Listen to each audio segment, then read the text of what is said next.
issues are just extreme. Jeez. You're. Hey, y'all. Go ahead, Tom. Are we live? We Hi, are. Tom Stewart here. I'm with Liz Trotter. Our guest today is Samantha Snider and Lisa Shaul.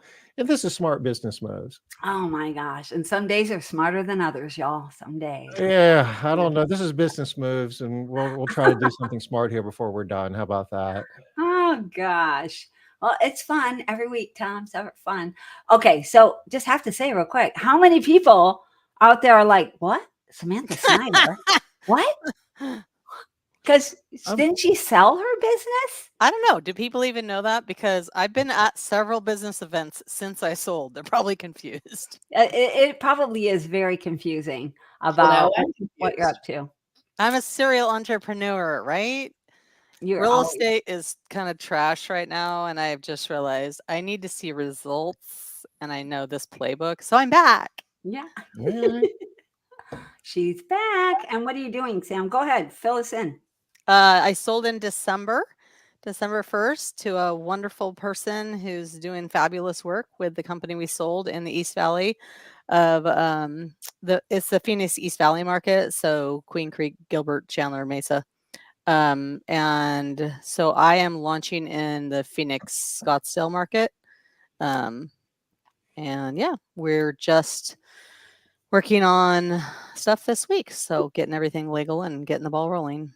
So you're going head to head with Sarah Mitchell and Dirt Busters. Is it Dirt Busters?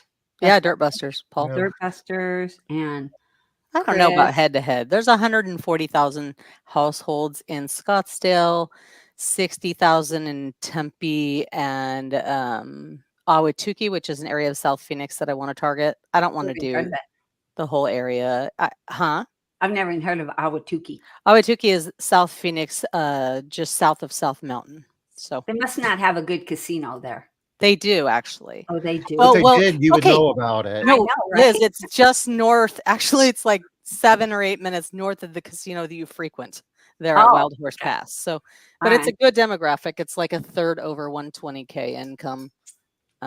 So I'll take it. I'm modeling my service area actually to stay small. I'm hoping to avoid Scottsdale this year and do like a Sarah Martin thing and keep it small but just highly affluent. So we'll see what happens. Nice. Yeah. Sounds fun. I like you got some strategy going on there, which is going to lead us into what we're talking about a little bit today too. But Lisa, for anybody who doesn't know who you are, give us a quick intro. Oh, I'm just here to hang out. Just wanted to see Sam. I'm Lisa Shaul. I'm in Michigan. I have a residential and commercial business. I've been in business for a little over 12 years and just rocking it. And you are outside of Detroit? Yes. Rochester? I'm in Rochester, about 40 minutes north of Detroit. Right. Not New York, Michigan. Yeah. Michigan. Oh man. We had that was I had my VA scheduling us flights to go out there, and she kept saying the flights are ridiculous and the times and nothing direct. And Lisa was like, what are you talking about, Liz? And I was like, hey, look. And she's like, yeah, how about you come to my state? Oh my gosh. It's still cold, Lisa. Lisa, we have a home for you here with a palm tree in the backyard. You want to move here? It's less cold. No, Lisa. You know what it's like there? No. I'm gonna head out in January to Aruba. They have scorpions there. Yes. Lisa, I thought you were going to move to Aruba soon. When's that going to happen? No, right? It keeps getting longer. This time it's going to be 10 weeks.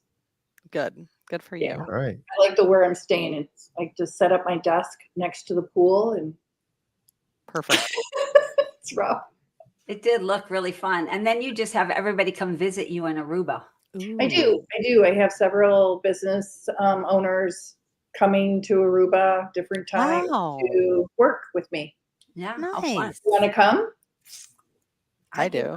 Come on, Sam. I do. I've been to Aruba and I like it a lot. There's a place really close to me. They're like only like $150 a night. Oh, wow. Wow. Wait a minute. I haven't been to Aruba. I'm sorry. I'm thinking of a different island. You I need need to to go. go I was there. thinking of Belize, but I thought you Oh, were going to Belize, but you're going to Aruba. Okay. that's the beauty of this business. Once you get it to a certain point, you can work anywhere. But Yeah. once you get it to a certain point, you're not done. I mean, it's still a No. journey. So, Yeah.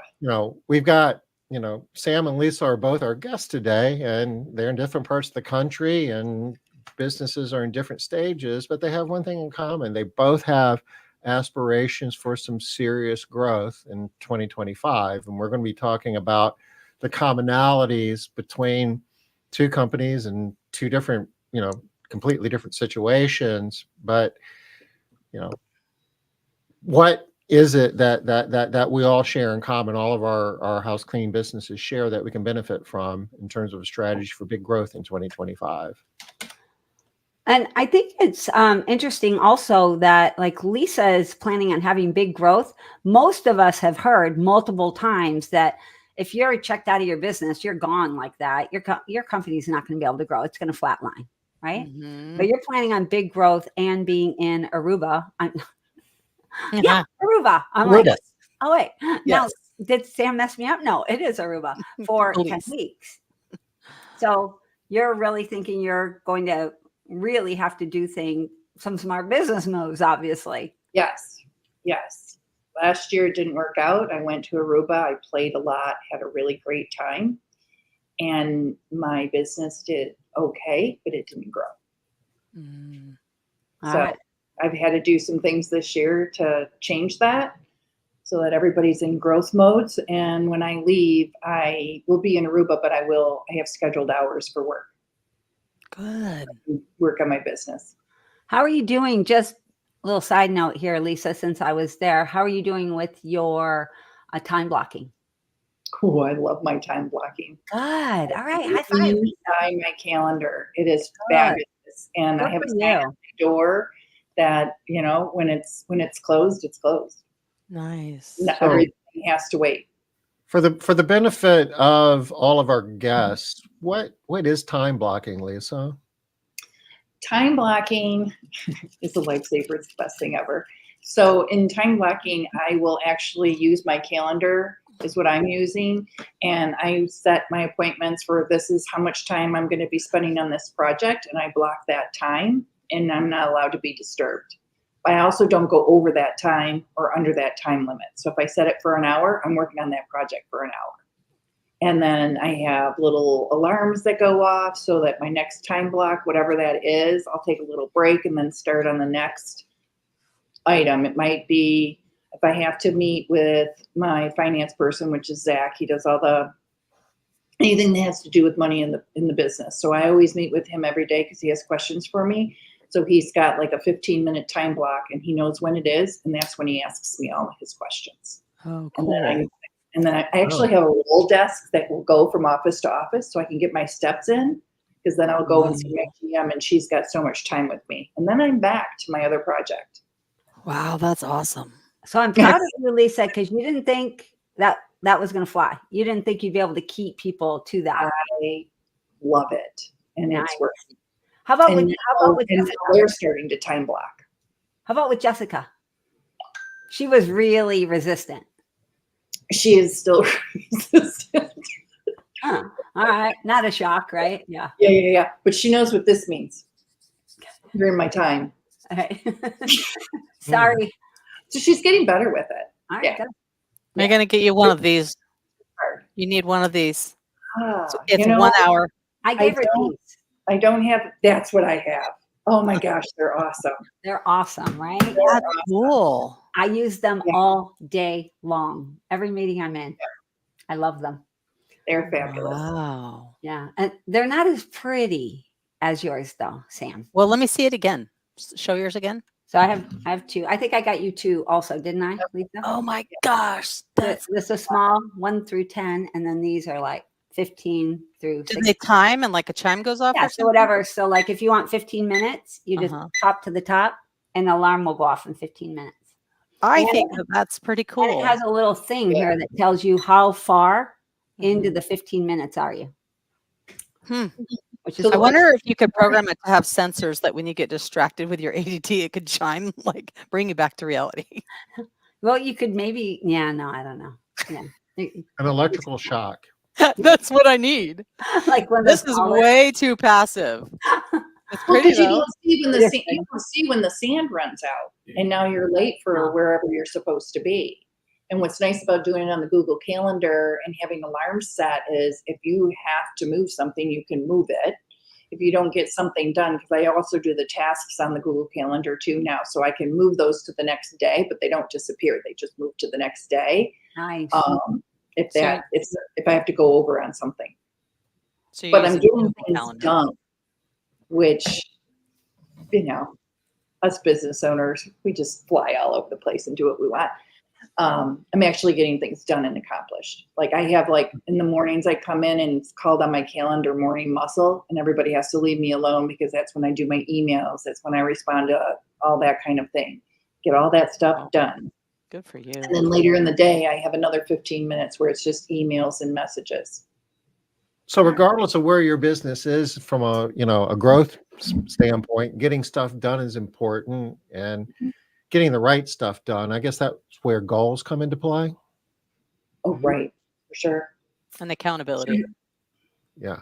Which is kind of what we wanted to talk about today, right? So sort of what we had sort of 5 proven steps that we wanted to talk about, right? And we kind of wanted to get y'all's insight.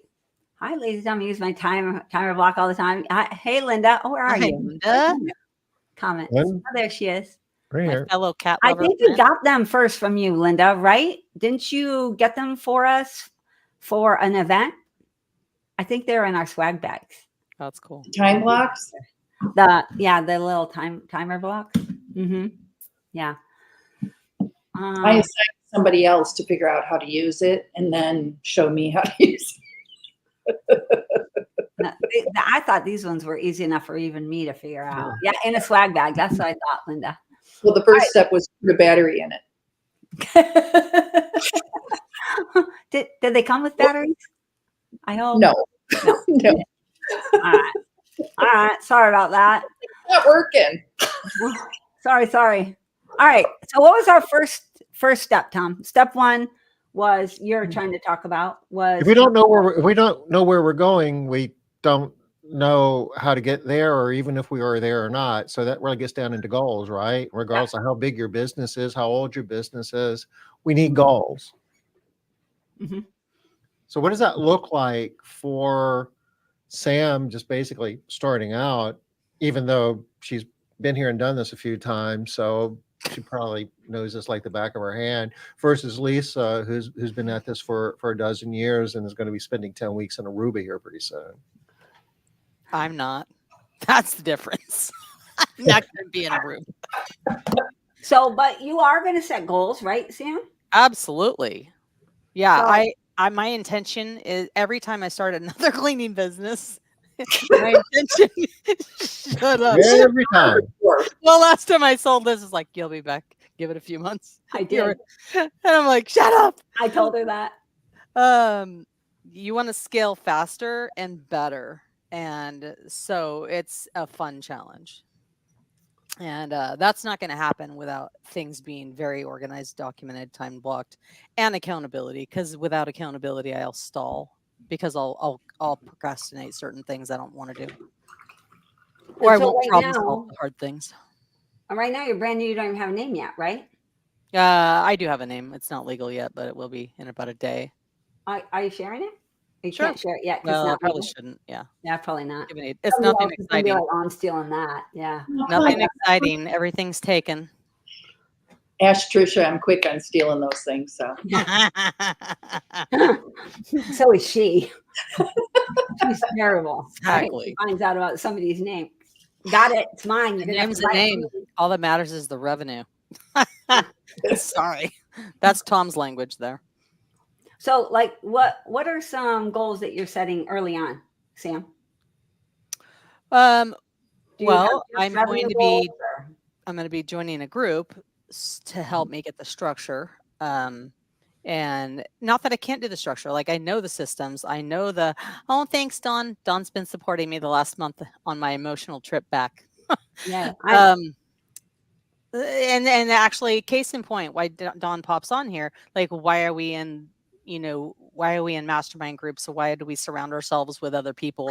So that can be for accountability and support, structure, parameters, boundaries, all those things. So that's step one. Yeah. Right, so your very first thing that you're doing is figuring out the structure that you're going to Yeah. do, And meeting with my accountant. So setting up financial goals tomorrow, setting up the budget for launch as well as regular, like what our goals. We're doing things very differently because the economic landscape is different, and we really want to do a true profit first from the beginning so that Liz doesn't have to fix us. That's awesome. I love that though. So since you're so new, do you find it more of a challenge to set so here we are, right? It's the end of September, and y'all know we're having like the goal setting planning and annual planning next month. Lisa, like you said, Liz is usually having that in November or December. It's too late. I'm so happy that we're doing it in October this year, right? In October, yeah, for sure. I know. I'm so excited too. October is just such a good time. I agree. So here we are, Sam, right? It's time to start setting those goals for your 2025. Are you finding it more of a challenge, or do you find it easier with less baggage, really? You don't really have baggage in this company. Yeah, you don't got anything to fix. Yeah. Yeah, I think you just get clarity when you take a break for a little bit. Lisa will get that in Aruba. Anytime you leave your business, whether it's for a week to go to foundations or it's to go on vacation, or if it's for 9 months because you're making changes to your business life, it clears your head. So for sure, it is a little bit more clear, but everything's a theory until there's money in the bank account and clients on the schedule. So that's the accountability level that I'm focused on. So for 2025, you're looking at revenue goals and client goals. That's what I heard. Yeah, and even for this fall, like, it's terrifying because all I'm hearing from everybody in my market is leads are way down and conversions are way down, and yeah, it's scary. But I literally, that little buffalo, that little charging the storm buffalo, I literally have 2 inflatable, like those little foam buffaloes, and one is on the dashboard of my car because I'm reminding myself throughout the day to have courage, because I got into a really kind of negative, like depressed place, a scared place, like, oh my gosh, what's going to happen? Real estate's not working good. Like, the market kind of sucks. Like, there's a lot happening that is out of my control. And that translates to all businesses, right? Mm-hmm. The economy as a whole is out of our control. So just that constant reminder to be positive and have courage and intentionality. Okay, good. But you brought up a real point. I want to get to Lisa real quick, but you did point out something that I hadn't thought about. When you're real small, like you are right now, like just setting a goal out for the end of 2025, yeah, that's good. But you don't have goals for 2024, and we got a whole nother quarter going here. So Exactly. you got to hit the ground running with the 24 goals. Of course, it makes sense. Because how can I take myself seriously for 25 goals if I'm not making things start to happen now? And a lot of your goals right now, I guess, are just like set up foundational stuff. Not, a lot of things have to happen before you clean home one. Well, I mean, I'm honestly trying to get everything foundational done in this month, and start to do some free cleans in this month if I can get in the next couple of weeks where I can hire a part-time person, start to do some, free cleans, start to get some reviews. So I really want the whole last quarter to be, not the minutia of the operational stuff. And because I've done this so many times, I have so many of the pieces already. I just have to modify them and update them. I love that. How many times do we see somebody starting a business and they're playing air guitar? Mm-hmm. I got to get the logo right, and our website's not where it needs to be, and not sure if I've got the right vacuum cleaner. It's like, just go clean something. It's wild. It's like every time I start another business, it goes up that next level, and I'll get hung up and you guys will slap me out of it. But you know, that Tom, that brings me back to like, you know, yeah, how many times have I done a project where it's like, it's not right yet. And it's like a mental distraction for a month or 3 months. It's ridiculous.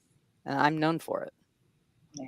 So that kind of brings me to Lisa, actually, what I wanted to know from you, Lisa. So you have been going and doing your goal setting every year. Where do you find your biggest challenges when you're doing your goal setting? Like, okay, so I've got my goal setting, and I mean, you're intense about it. You do it, you pay attention, you set everything up. Then where do you struggle?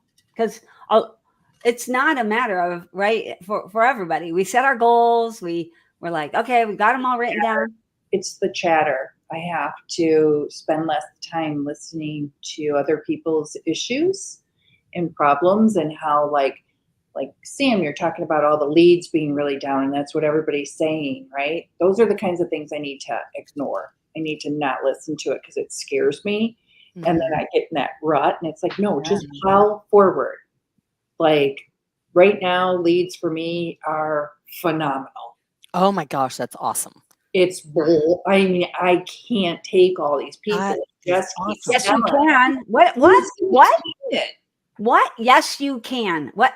I'm taking them, but I'm like, who's going to clean it? So that's my problem right now, and that's how I'm going to stay. Good. All right. That's phenomenal. Maintaining the focus. And I'm not going to listen to all the chatter about everybody else's off track problems. I mean, I'd love to help you, but I need to stay. We're staying this way. We're going for it. We're doing it.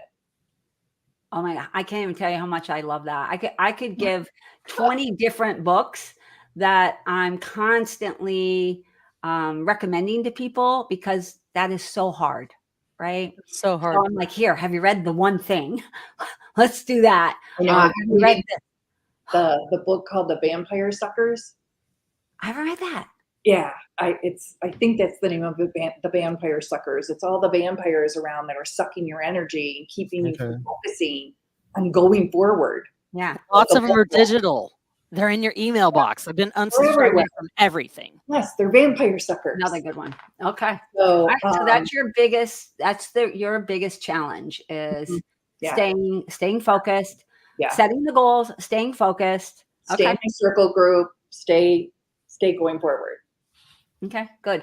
And this is one thing that I love about you, Lisa, is that like you're in the circles, but you actually do the work, and like I'm doing the work, keep doing the work, because so hard, it's so easy to fall off the work. Like you're not meeting a goal, and so it's just like I'm tired. Do I even have energy? You know, and so I'm glad that you're stick the focus there. All right. So the first point is that we want to talk about. The first step is set a goal. Right. So thanks you guys for giving a little bit of feedback on that. What's the second step over here? I'm trying to find it. Do you have it, Tom? How about a budget? Who? A plan. Go with your budget for a startup looks a little bit different than a budget for a company that's been doing it for 12 years. Yeah. Objectives are different. Hopefully. Yeah. I'll tell you what's funny about the budget part. So I ran my business for the first 12 years from my heart. I just knew what my numbers were. I knew what was happening. I knew when I could spend money and when I couldn't spend money. And my husband used to tell me what a miser I was, because I just wanted to keep throwing it in the bank account and making it big. Then I got to the certain point where, I didn't know what I was doing. I ran into a little bit of trouble where I'm like, I really do need to follow a budget, because I didn't know when I could give somebody a raise. So I was giving raises, and I didn't know when I could, and I was doing these things and not following my numbers and not creating a budget and watching, what was happening. You're using data now. Yes. Not feelings. Yeah, no more feelings. Jessica says I'm drained of feelings. It's not good. Don't. All right. So how long have you had your, like, a real budget, Lisa, and been using a real budget? 1 year. 1 year, wow. Since last year. I went to your class last year. All right, good. Well, I know. It's funny. 12 years. I'm laughing because I'm thinking some of the big expenditures that we come against, and then all of a sudden, like, I think I need a budget. Yeah, it's kind of a Or big COVID, one. like, hey, you got 50 grand in savings because you're gonna need it. Well, I love that you brought up COVID, Sam, because COVID jacked up everybody's budget, right? Yeah. People were like, I don't even know how to work with my budget anymore. I mean, except for Megan, of course. She was like, Megan likes that. She knew how to do all the stuff. But COVID did mess up a lot of people's budgets, and a lot of people fell off their budgeting. They're like, I got nothing. I don't even know how. So, I'm thinking ahead, like, okay, I feel like I'm in a snow globe and it's being shaken up just with the unsettledness in the world. And so hearkening back to COVID and reminding myself, like, you could go from a nice trip around the world to wanting to donate plasma real quick. So like profit first and having a savings, and like how, so that you're expecting the unprecedented event, you're expecting the emergency, and that's easy to talk about, but it's a whole nother thing to budget it. That's that automatic savings, like, oh, I hope I can do these things, but at least they're on my mind. At least I have the intention, so now I'll have to put those things in writing.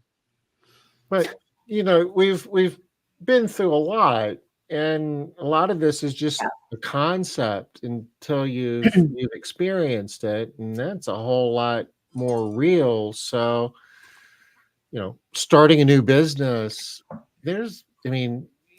you're in a much stronger position you ever have been, because you know the issues, and the goals. I'm sure you have an outline. You know the things that you need to do by the end of this month, so you can start cleaning a couple homes, start getting some reviews.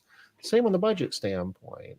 I don't know where you are with that. It might not be a 12 column 100 row spreadsheet, but I'm pretty sure you have a good idea of your working capital and where it's going.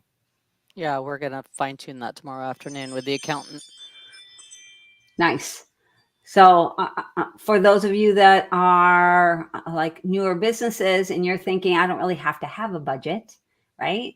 So coming from like Lisa, right? And you might be thinking, yeah, but I need this thing. I know that if I don't get this, I'm going to lose one of the big places where I see money gets lost and you really need a budget is a lot of people in this industry are heart-centered. And one of the reasons they're in this business is because they want to build up their employees, right? You hear that a lot. How often do we hear that, Tom? Yeah. It's like part of their why is I want to create better lives for people. I want to, I want to build up women. We hear that a lot as well.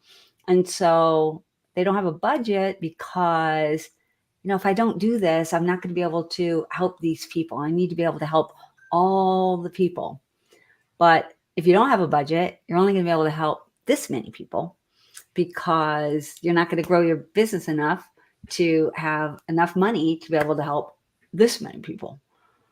Right? So you got to start early so that you can help more people, not later. Like Lisa, you found that out. What did Matt say about this, Tom? He was on Smart Business Moves month and a half, 2 months ago. How long was it? It was, and we talked. No, I mean we talked about how profit was kind of at the heart of it, and I mean he was making money, but he really got to the point where he got serious about it and came to the realization that there wasn't a level of discipline or rigor, professional management, operational excellence is a term we've been using, that was applied to the business. And he figured out he could make a whole lot more money with the same level of activity. And that's when things changed. He was able to create jobs with better pay and benefits. And basically he was the employer that he always dreamt of being, but just didn't have the means to do it. What was I love that from Matt. Sorry, Samantha. I love that from Matt because a lot of people see Matt, they recognize he's a successful businessman. The company is successful. and it can look like he's doing everything right, but in his mind, he got stuck because of the budget, right? That was one of the key pieces that he needed, was he was leaving too much money on the table because he didn't have this key piece. So you don't have to have one.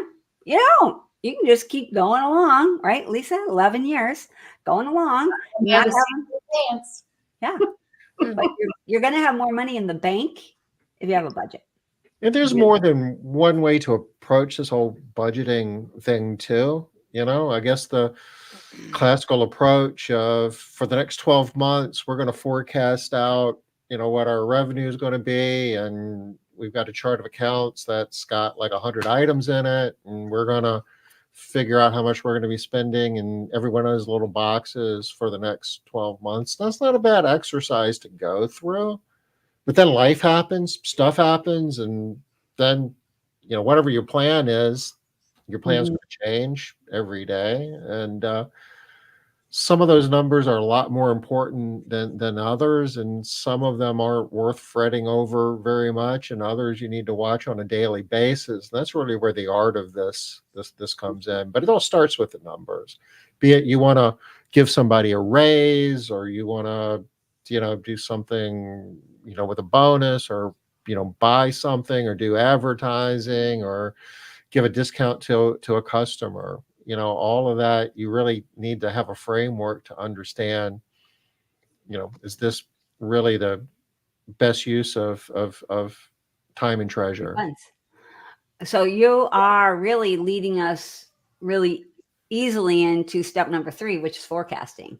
I do want to say real quick, though, for anybody who struggles with budgeting, that highly consider going to the goal setting workshop in Atlanta, because Megan's budgeting, I guess, pro forma is amazing.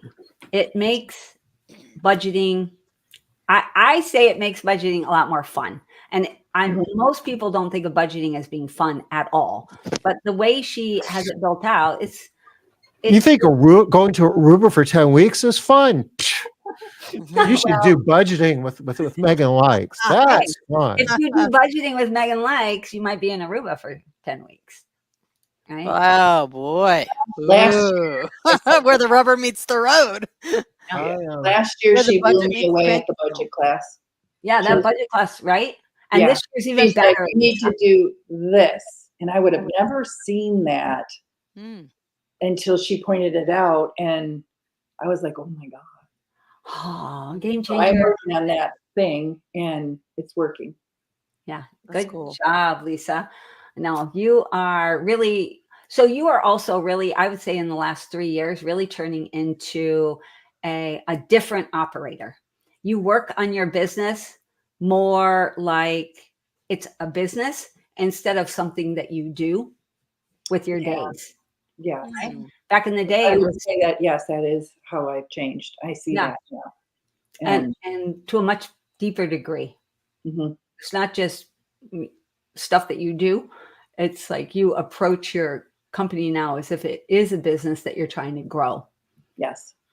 So, so I just wanted to bring that up. I know we need to talk about step 3, which is forecasting. Go ahead, Tom. What you got here? No, I just was sharing the, page. If you're interested in signing up for this, I dropped the URL in chat. It's on coreprofitbuilders.com. Just go under events and you'll see it. It's easy. We'll be talking, everything that we're talking about here will be addressing in much deeper detail. So it's hosted by RJ and Aja. So we're going to go to also Aja. Gosha. Oh, Gosha. It's I'm just reading. It's actually hosted by RJ because it's in Kennesaw, where RJ's business in PCT Clean. You see that mountain there? That's Kennesaw. Nice. Oh, you figured that out yesterday. But this is a powerhouse team. Oh, it is. It is. And Gosha's a great speaker. So is RJ. I'm really excited. Megan's there. Holy smokes. I don't know who those other two are, but. Yeah. Well. Gosha and RJ? Me and Tom. She's kidding, right? I know she's kidding, obviously. Oh, yeah. So I have a question, Tom, for myself, as a new business owner and a baby business this time, like, who is this workshop geared towards? Is it geared towards people that have their budget and their books to reflect on for the last year or 10, or is it also geared towards newer businesses or not? I would say it's geared for anyone who wants to instill a professional management approach to building and scaling a residential cleaning business. So that doesn't really have so much to do with how long you've been doing it or how big you are. It really is how do you want to do it? And you know what I'm talking about. You can start a cleaning business by saying, we're going to clean a bunch of homes. And if we're not making enough money, we'll just clean more homes. And sooner or later, it'll all work out. And, what are your KPIs? Well, we cleaned 27 homes yesterday. How much revenue did you generate? Well, I'm not sure.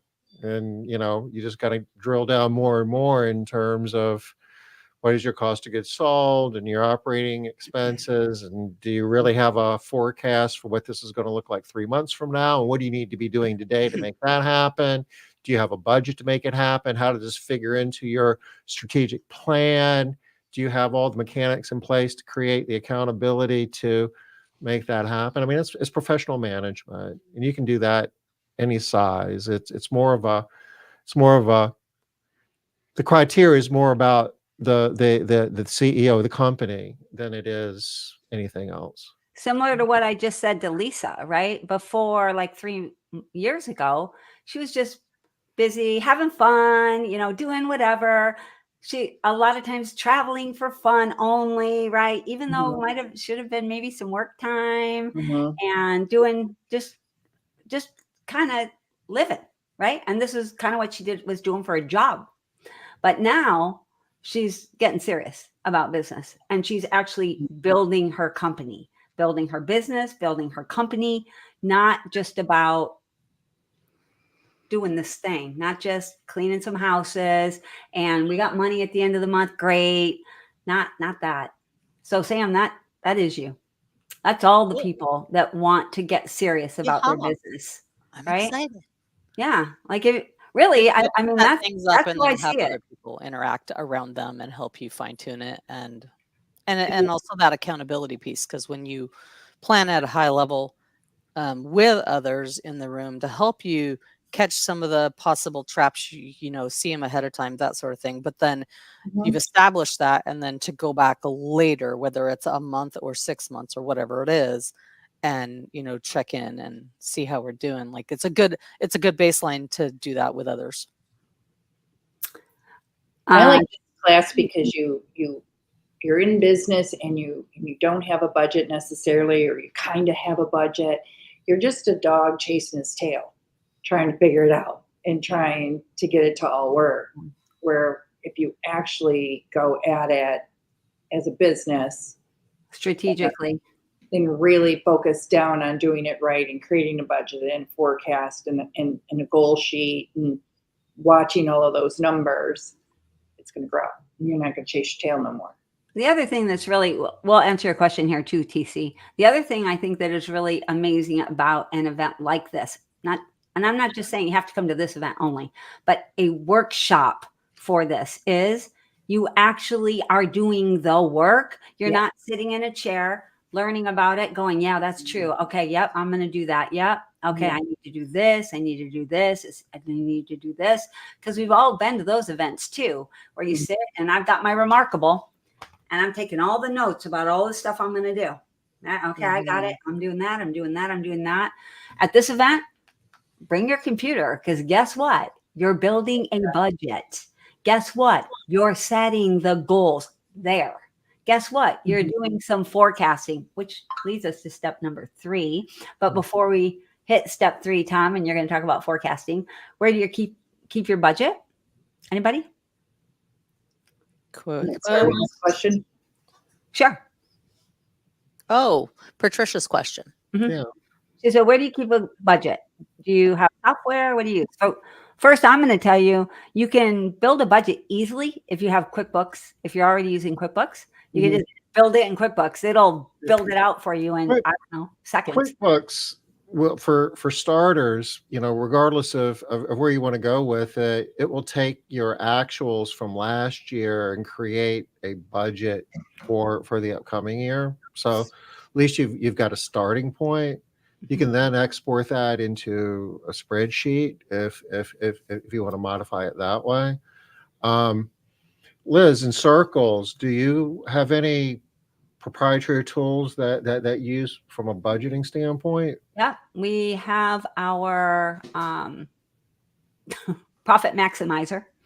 And in the profit maximizer, there's cash flow, there's budgeting tool, there's all of your financial pieces that you need all in one spot. Right. So yeah, you can do your budgeting in your PMX. And part of the budget, a lot of parts of the budget are interconnected.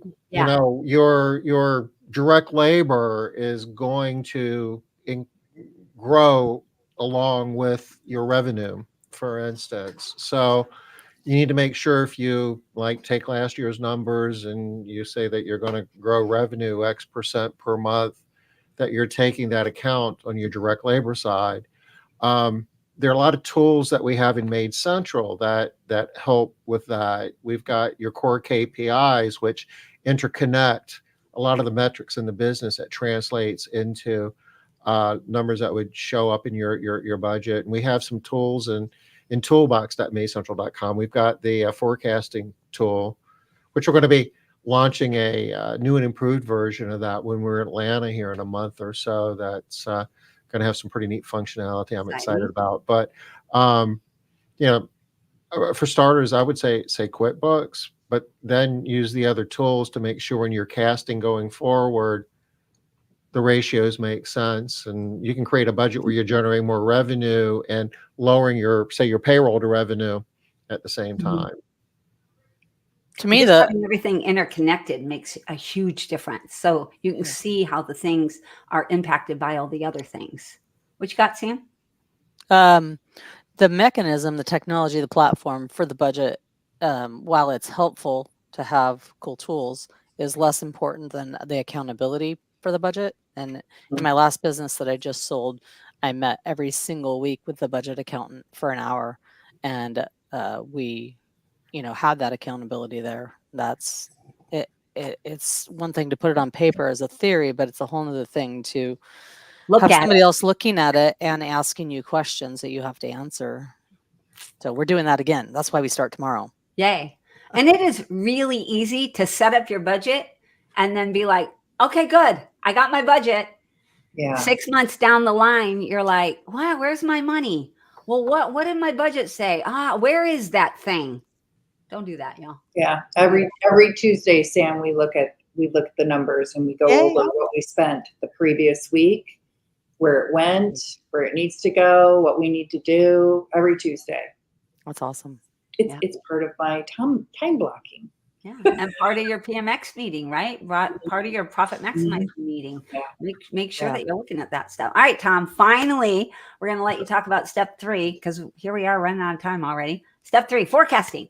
Yeah, a cornerstone to this whole professional management thing is to be able to get predictable outcomes moving forward, predictable profit. You don't want to have to keep your fingers crossed and hope you're lucky in terms of all the numbers working out and there's enough money there to make payroll and produce a reasonable profit. You can do that with good forecasting. It starts with having good work measurement and having control over the numbers in your business, where you've got we call them core KPIs, but the numbers you can use to calculate future outcomes from a revenue standpoint, a gross profit standpoint, a net profit standpoint, how much additional revenue translated into homes if you want to, as well as labor you need at various points of the time in the future. And if you've got that, then if you're not happy with the outcomes you're getting, you have the ability to start adjusting the core KPIs to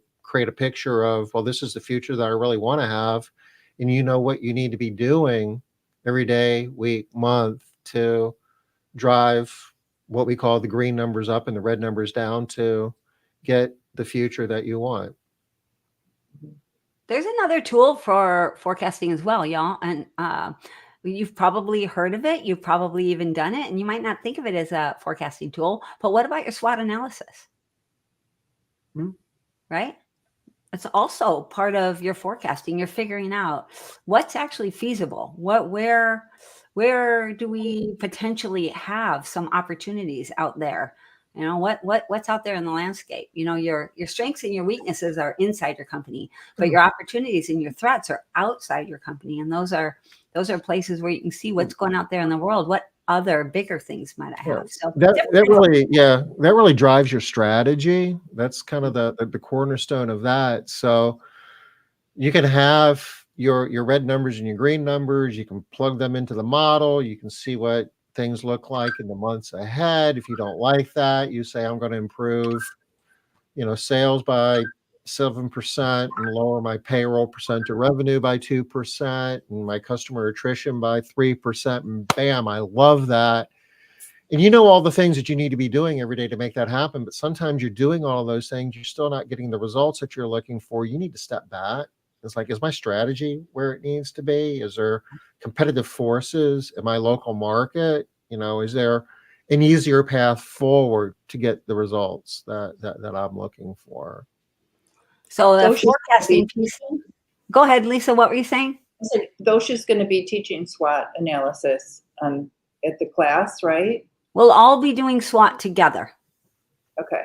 Yep. So if somebody doesn't know how to do SWOT, we're going to do it. We're going to workshop it. You'll be doing it on your company and on the industry all at the same time. So we'll all be doing it together so that you have like a wider view. It's exciting. Yeah.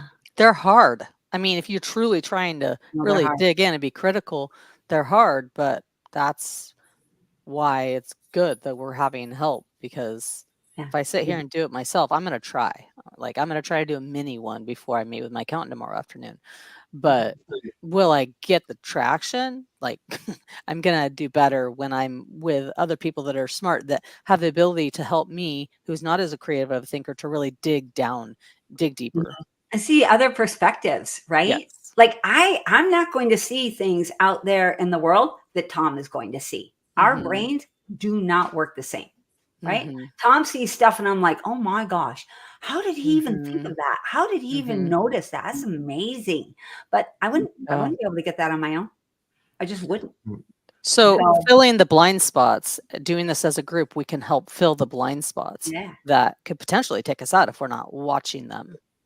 We all have our own life experiences that allow us to see the world in the way that we see it. And when like-minded people that are all working towards the same thing bring their different life experiences looking at your picture, it can be an awesome thing. And it all starts with the strategy, by the way. And we're CEOs of our businesses, and the top thing on a CEO's job description is chief strategist.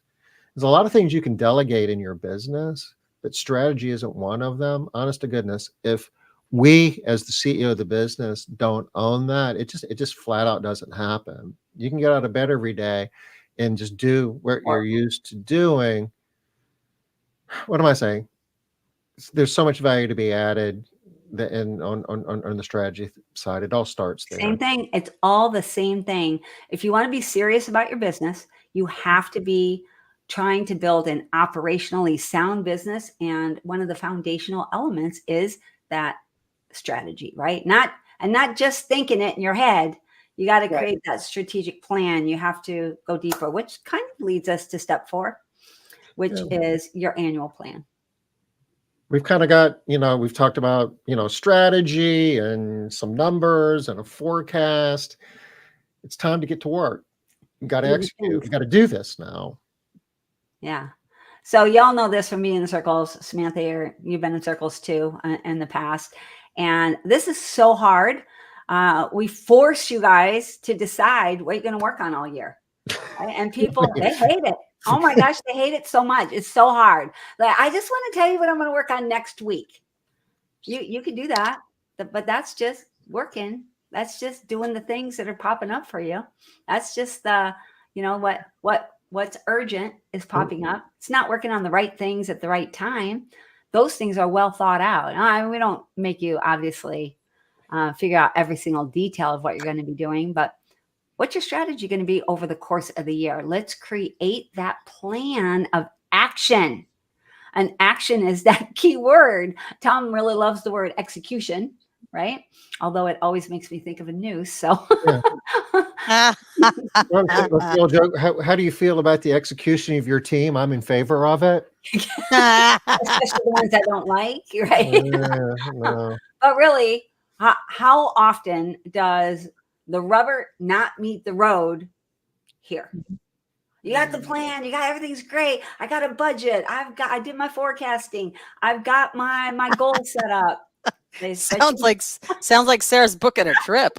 There Sarah, you we go. gonna fly again. So Are we flying funny, Southwest this Sarah. time? She's so excited about spreadsheets and plans. That's like her love language. Oh my gosh, right? It's like, what are you guys doing? Oh, I'm working on a spreadsheet. What? Can I see it? What are you working on? Never met a woman who loves spreadsheets as much as she does. But the annual plan really is that's where it actually, the magic happens. Mm-hmm. Otherwise, you can, how often we've done this too, Tom, you and I have done this. We've set the goal, we got our budget, we've done our forecasting, and then we get busy. Mm-hmm.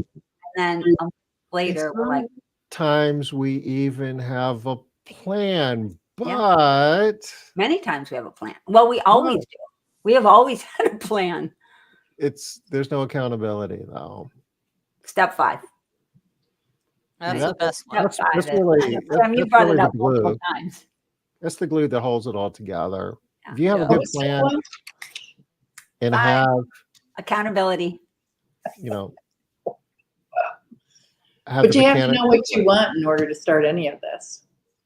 You truly have to know what the goal is. What is it that you really are looking to accomplish, to do, or to get to? It's step 1, right? Yeah. We started with goals. You got to start there. Yeah. So it's easy to do that, though, Lisa. Feel like, but it's hard to do that because what about this? Yeah, don't worry. We're going to take you through the whole process step by step. And I like what you said there. You have to know what you want, because how we're actually starting out this event is with, this wasn't supposed to be a big pitch about the event. It's just, it is actually about that. But the very first thing that we're going to be doing is we're going to have RJ out there helping us all in the beginning before we get started. Like, let's open up your mind first. Let's open up your mind to think bigger and really come down to what you want, not just pluck a number out of thin air. Yeah. Because how many times have you sat down with $1 million business? Well, oh my gosh. Oh my gosh. But why? Yeah. But yeah, why? Because you're not going to get there if you don't, there's a drive that goes into that. So there has to be your goal has to be really meaningful to you. And every time we sit down with somebody and they say, I want to be $1 million business, and we start digging in, they quickly realize, wow, I actually don't want to be $1 million business. I actually want to be a $10 million business, because that's what it's going to take for me to get this, do this, get to here, do these things. A $1 million business isn't going to get me what I actually care about, what I want. And they get stuck.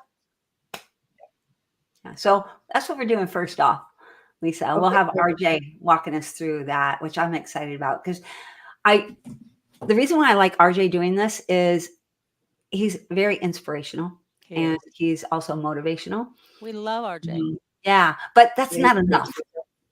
It's not enough, right? Jim Rohn says, yeah, you take an idiot and you motivate him. What do you got? You got a motivated idiot. Thanks, Jen. So then we have to plan to make that. That's why we're gonna get motivated, but then we're gonna get to work, right? Because we're not idiots. One thing that occurs to me when you're talking about this is the burnout rate for people that have owned businesses for a long time. I was really struggling with that last year before I sold. That wasn't why I sold, because it was intermittent. But I think where we bring together, the why and take away the cliche, I want this number, or I want, this lifestyle, like make it not cliche, make it like I'm going to be, doing these things and pushing through and be inspired because of XYZ. Like anybody can make a vision board, but when you have somebody like RJ, who's really hit obstacle after obstacle, hit the obstacle, overcome it, hit it, overcome it. That's also part of the vision. Like, how do we get over burnout? And I think that the goal setting can be inspiring for some people, but if you're at that burnout place, you need this other part too. And somehow we have to bring them together and figure out how to handle the mental and emotional part of this whole thing. And Tom, you're always talking about how you got to scale fast enough to outrun burnout, because burnout. We're all in a race with burnout. It's I heard chasing. Jonathan Potocznik first say that as a guest on Smart Business Moves a while ago, and it stuck with me. We're all What did racing you say? burnout.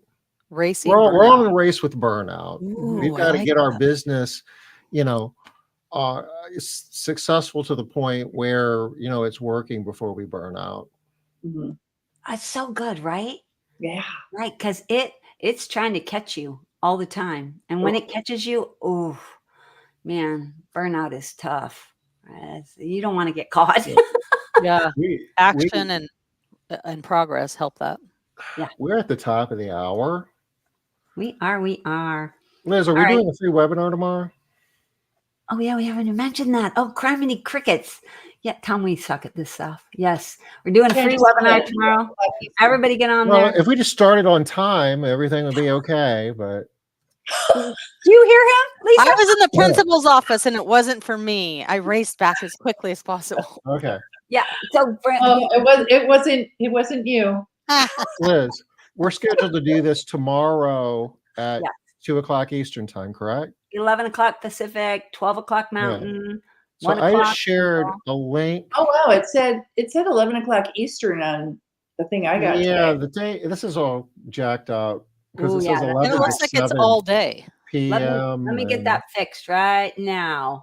I was wondering. I'm not going to point out all the things that are wrong with it, but it's going to be a great presentation, even though our lead capture form has a couple of things to be desired. So it's 1 hour, not it's 1 hour. 1 My hour. goodness, yes. I promise you. And what time is it really? 2:00 Eastern, 11 o'clock Pacific tomorrow. And it will be different than today. Yeah, not tomorrow, not Friday. Yes, like correct. Capture form. Oh my gosh! Wow, I'm gonna get a link. What else? Yeah, of course, I could go down here and it says it's 8 p.m. to 4 a.m. Pacific. Or I literally thought I'm going to send them all over. So it's tomorrow, not Friday. It's Thursday, friends, not Friday. There's nothing going on Friday. We're not pulling an all-nighter. Oh, it's tomorrow, Thursday, not Friday? Yes. Oh my gosh. I'm telling him, big problem. I emailed Austin. I'm like, am I losing my mind? I'm feeling really dumb. No. I had this all planned out. I was going to be in my car. I'm going to be on a 3-hour ride. We'll get an email out to everybody who's already signed up. She was committed for 8 hours. With our I appreciate the level of engagement there. That's admirable. I'm just trying to plan my schedule. I'm trying to be like Lisa and learn to time block. Webinar? My cube doesn't go to that many hours. It's like we're back in COVID times when we just talked all day about how the crap was not going to hit the fan. How do we do this? What do we do? This happened today. Oh my gosh. Guys, okay. I'm sending my oh my gosh email right now. Are we ready to call this a day? We are, Tom. Great chat. Very inspirational. Sam, thank you, Lisa. Hey, Tom, I have a question for you that everybody's wanting to know the answer to. Yes. When are you guys going to schedule another class for schedulers? For schedulers.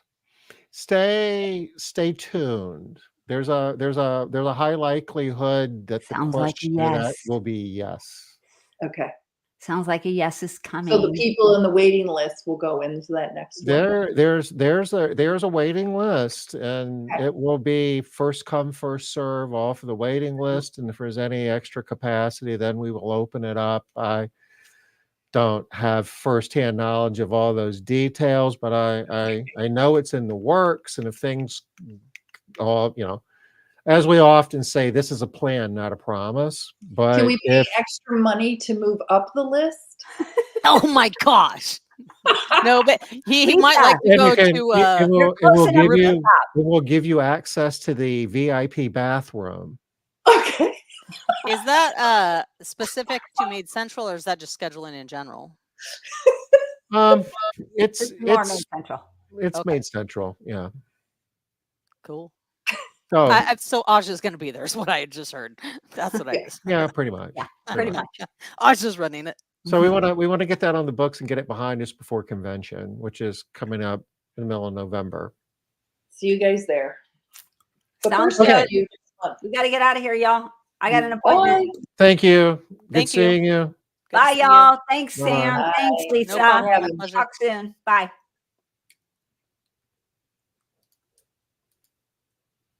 You might have to take us off, Liz. I'm